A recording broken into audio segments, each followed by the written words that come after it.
Rapid maths Tamil channel Tamil Nadu teacher education யூனிட்ஸில் படிக்கக்கூடிய B Ed மற்றும் எம்எட் மாணவர்களுக்கான எக்ஸாமினேஷன்ஸ் 26th மார்ச்லேருந்து வந்து ஸ்டார்ட் ஆகுது. ஸோ இந்த எக்ஸாமினேஷனுக்கு மாணவர்கள் எப்படி தயாராக வேண்டும்ன்றதும் ஒரு ஜென்ரல் இன்ஸ்ட்ரக்ஷன்ஸ் தான் நம்ம இந்த வீடியோவில் பார்க்கலாம். ஸோ நம்மளுடைய சேனலை மறக்காமல் சப்ஸ்கிரைப் பண்ணிக்கோங்க. நம்மளுடைய வாட்ஸ்அப் அண்ட் டெலகிராம் குரூப்பில் ஜாயின் பண்ணிக்கிட்டிங்கன்னா உங்களுக்கான எக்ஸாமினேஷன் கைடன்ஸ் நம்ம தொடர்ந்து கொடுத்துக்கிட்டே இருப்போம். ஸோ இம்பார்ட்டண்ட் கொஷின்ஸ் அதே போல் previous year question papers, so இதனுடைய லிங்க்ஸ் எல்லாம் இந்த வீடியோக்குள்ளே டிஸ்கிரிப்ஷனில் இருக்கும். ஸோ தேவைப்படுறவங்க அதையும் பாருங்கள். மாணவர்களுக்கு இந்த எக்ஸாமினேஷன் டைம் டேபிள் கொஞ்சம் ஷார்ட் பீரியடில் இருக்குது. இந்த எக்ஸாமினேஷன்ஸ் ஷார்ட் பீரியடில் கொடுத்ததாலையும் அதே போல் எக்ஸாமினேஷன் சென்டர்ஸை பொறுத்தவரையில் காமன் எக்ஸாமினேஷன் சென்டர்ஸை வந்து கொடுத்துருக்காங்க. பார்த்திங்கன்னா நம்ம படித்த காலேஜஸில் இந்த எக்ஸாமினேஷன் சென்டர் இருக்காது. நீங்கள் போய்ட்டு காமனாக ஒரு கவர்மெண்ட் காலேஜஸ்லேயோ எய்டட் காலேஜஸில் நீங்கள் எழுத போகிறீங்க. ஸோ அப்போ பார்த்திங்கன்னா நம்ம அதையும் நீங்கள் வந்து மைண்டில் வச்சுக்கணும். இப்போ எக்ஸாமினேஷன்ஸு நீங்கள் வந்து அதை கரெக்டாக ஃபாலோ பண்ணி போகணும். சப்போஸ் நம்ம காலேஜ்லேயே எக்ஸாமினேஷன்ஸ் நடந்ததுன்னா ஸோ நம்மளுடைய உங்களுடைய ஸ்டாஃப்ஸே இருப்பாங்க. ஸோ ஸ்டூடெண்ட்ஸுக்கு வந்து கைட் பண்ணுவாங்க. உங்களுக்கு வந்து கொஞ்சம் ஃப்ரீடமே இருக்கும். பட் இது வந்து உங்களுக்கு காமன் எக்ஸாமினேஷன் சென்டர் இருக்கிறதால ஸோ உங்களுக்கு அங்கே மினிமம் ஹெல்ப்பு தான் வந்து உங்களுக்கு கிடைக்குமே தவிர மற்ற விஷயங்கள் எல்லாத்தையுமே நம்ம தான் ஆஸ் ஏ ஸ்டூடெண்ட்டாக நீங்கள் தான் ஃபாலோ பண்ணணும். மெயினாக பிஎட் எம்எட் மாணவர்கள் ஃபஸ்ட்டு உங்களுடைய ஹால் டிக்கெட்டை வந்து காலேஜ்லேருந்து கலெக்ட் பண்ணிக்கோங்க. ஹால் டிக்கெட்லேயே நமக்கு எக்ஸாமினேஷன்ஸ் டீட்டெயில்ஸ் எல்லாமே இருக்கும், மார்னிங் ஆஃப்டர்நூன். ஸோ இதில் மெயினாக பார்த்திங்கன்னா எக்ஸாமினேஷன்ஸை பொறுத்தவரையில் எக்ஸாமு ஃப்ரண்ட் ஷீட்டை வந்து நீங்கள் ஃபில் பண்ணணும். ஸோ அதற்கு மினிமம் நீங்கள் ஒரு 10 minutes எடுத்துக்கிறது நல்லது எக்ஸாமு ஃப்ரண்ட்டு ஷீட்டு. ஸோ ஏன்னா இது ரொம்பவுமே இம்பார்ட்டண்ட். ஒரு சிலருக்கு வந்து ரிசல்ட்ஸ் வர்றதில் ப்ராப்ளம் வரும், ரிசல்ட் வராது, ஆப்சென்ட்னு வரும்.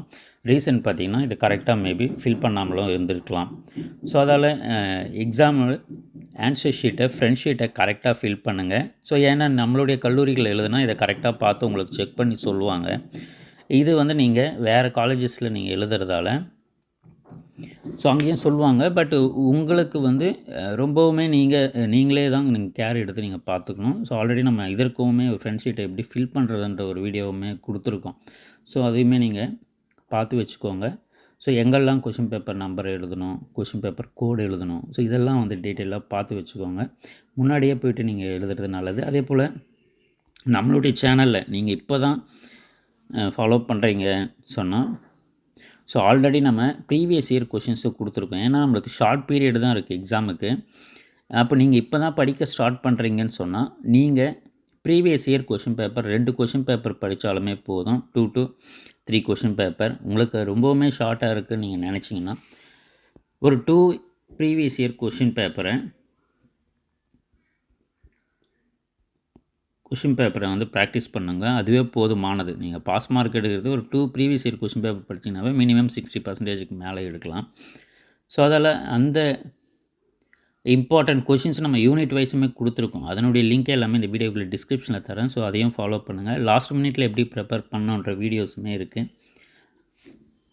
இங்கே போய்ட்டு யூடியூப்பில் நம்ம சேனல் நேம் கொடுத்து லாஸ்ட் மினிட் வீடியோஸ்னு கொடுத்தீங்கனாலும் வரும். லாஸ்ட் மினிட் ப்ரிப்பரேஷன் வீடியோஸ்னு கொடுத்தீங்கனாலும். ஸோ நீங்கள் இப்போ தான் ப்ரிப்பேர் பண்ண ஸ்டார்ட் பண்ணுறீங்கன்னா last 2 years previous year question பேப்பர்ஸை நீங்கள் ப்ராக்டிஸ் பண்ணுங்கள். அதுவே போதுமானது. நீங்கள் 60% மேலே எக்ஸாமினேஷன்ஸ் எடுக்கலாம்.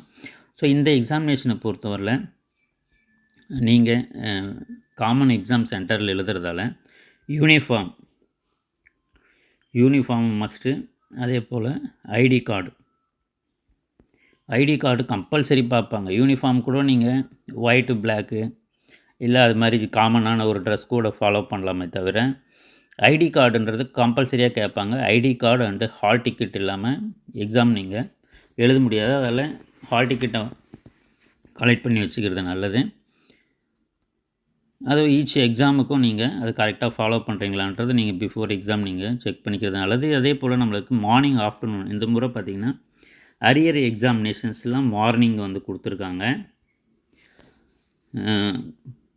கரண்ட் அகாடமிக் இயருக்கு பார்த்திங்கன்னா ஆஃப்டர்நூன் கொடுத்துருக்காங்க. ஸோ அப்போது இந்த கரண்ட் பேட்ச் ஸ்டூடெண்ட் நீங்கள் படிக்கிறதுக்கு இது ரொம்பவுமே யூஸ்ஃபுல்லாக இருக்கும். ஏன்னா நம்மளுக்கு ஆஃப்டர்நூன் செஷன் 2 to 5 எக்ஸாமினேஷன் டைம்னு பார்த்திங்கன்னா நம்மளுக்கு மார்னிங்லேருந்து 2 o'clock வரலுமே டைம் இருக்குது.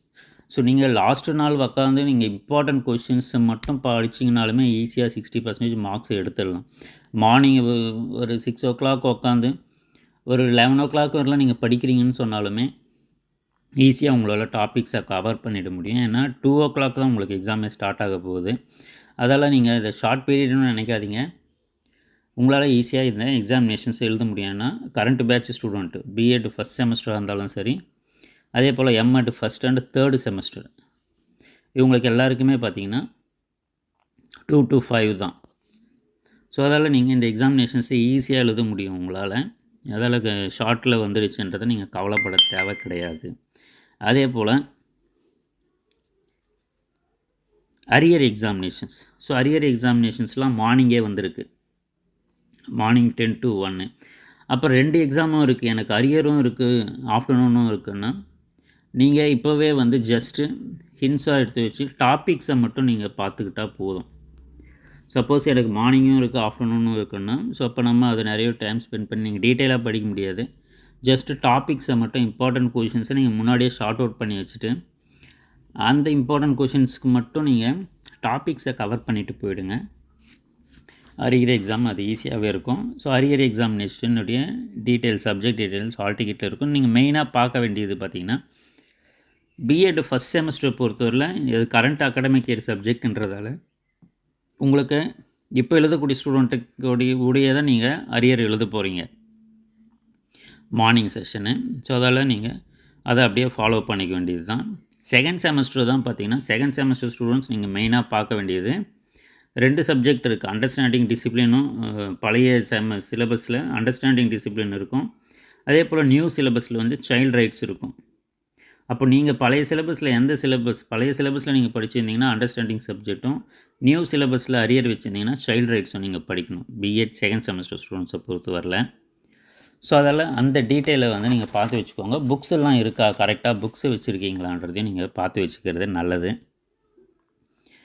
நம்மளுடைய சேனலில் ஆல்ரெடி ப்ளேலிஸ்ட்டில் ஃபுல்லாகவே எல்லா டீட்டெயில்ஸுமே இருக்கும். Unit wise, important questions, so அந்த டீட்டெயில்ஸ்லாம். ஸோ நீங்கள் அதை ரெஃபர் பண்ணாலுமே போதும். ப்ரீவியஸ் இயர் கொஷின் பேப்பர்ஸ் ஒரு 2 கொஷின் பேப்பர் நீங்கள் இப்போ தான் படிக்க ஸ்டார்ட் பண்ணிட்டீங்கன்னா ஒரு 2 கொஷின் பேப்பரை கிளியராக படித்து வச்சுக்கோங்க. அது உங்களுக்கு ரொம்பவுமே ஹெல்ப்ஃபுல்லாக இருக்கும். அதே போல் தமிழ் மீடியமில் எழுதலாமா, இங்கிலீஷ் மீடியமில் எழுதலாமா? இங்கிலீஷ் மீடியம் நீங்கள் கொடுத்துருந்தீங்கனாலும் தமிழ் மீடியத்தில் கூட எழுதலாம். நீங்கள் இங்கிலீஷ் மீடியம் தான் கொடுத்துருக்கீங்க அட்மிஷன் டைமு, தமிழ் மீடியத்தில் எழுதலாமான்னா எழுதலாம். பட் நீங்கள் எழுதுறீங்க தமிழ் மீடியத்தில் தான் எழுத போகிறீங்கன்னா எல்லா பேப்பர்ஸுமே நீங்கள் தமிழ் மீடியமாக எழுதுறது நல்லது. அதே போல் நானும் வந்து English medium student, English major நான் தமிழ் மீடியம் எழுதலாம். இங்கிலீஷை மட்டும் நீங்கள் இங்கிலீஷ் சப்ஜெக்டில் எழுதுவீங்க, மற்றது எல்லாத்தையுமே தமிழ்லையும் எழுதலாம். ஸோ அதெல்லாம் எந்த ஒரு பிரச்சனையும் கிடையாது. நீங்கள் வெளியே காமன்ஸ் எக்ஸாமினேஷன் சென்டரில் எழுதுறதால கொஷின் பேப்பர், ஸோ நீங்கள் முன்னாடியே போயிட்டு கொஷின் பேப்பர் கரெக்டான கொஷின் பேப்பரை நீங்கள் ரிசீவ் பண்ணியிருக்கீங்களா, எக்ஸாம் எழுதுறன்றதை மட்டும் நீங்கள் செக் பண்ணிவிட்டு எக்ஸாம் எழுதுனா போதும். ஏன்னா பிஎட் 4th செமஸ்டரில் உங்களுக்கு எலக்டிவ் சப்ஜெக்ட் இருக்கும். அதே போல் பிஎட் செகண்ட் செமஸ்டரில் 2 கொஷின் பேப்பர் இருக்கும். அதே போல் பெடகாஜிக்கல் சப்ஜெக்ட்ஸ்லேயும் பார்த்திங்கன்னா நிறைய பெடகாஜிக்கல் சப்ஜெக்ட்ஸ் இருக்குது. அதால் நீங்கள் உங்களுடைய கல்லூரிகளே எழுதியிருந்தால் அதை செக் பண்ணி தருவாங்க. ஏன்னா சப்ஜெக்ட் டீச்சர்ஸ் இருப்பாங்க. நீங்கள் காமனான எக்ஸாம் சென்டர் எழுதுறதால கொஷின் பேப்பர்ன்றது நீங்கள் உங்களுடைய ஹால் டிக்கெட்டில் சேம் டேட்டில் இருக்கக்கூடிய கொஷின் பேப்பருக்கு தான் ஆன்சர் நீங்கள் எழுதுறீங்களா, உங்களுடைய சப்ஜெக்ட் தானான்றதை நீங்கள் கன்ஃபார்ம் பண்ணிக்கிட்டு எழுதுறது நல்லது. வேறு எந்த தகவல் தப்பிட்டாலும் இந்த வீடியோவில் கமெண்ட் பண்ணுங்கள். தேங்க்யூ, தேங்க்ஸ் ஃபார் வாட்சிங்.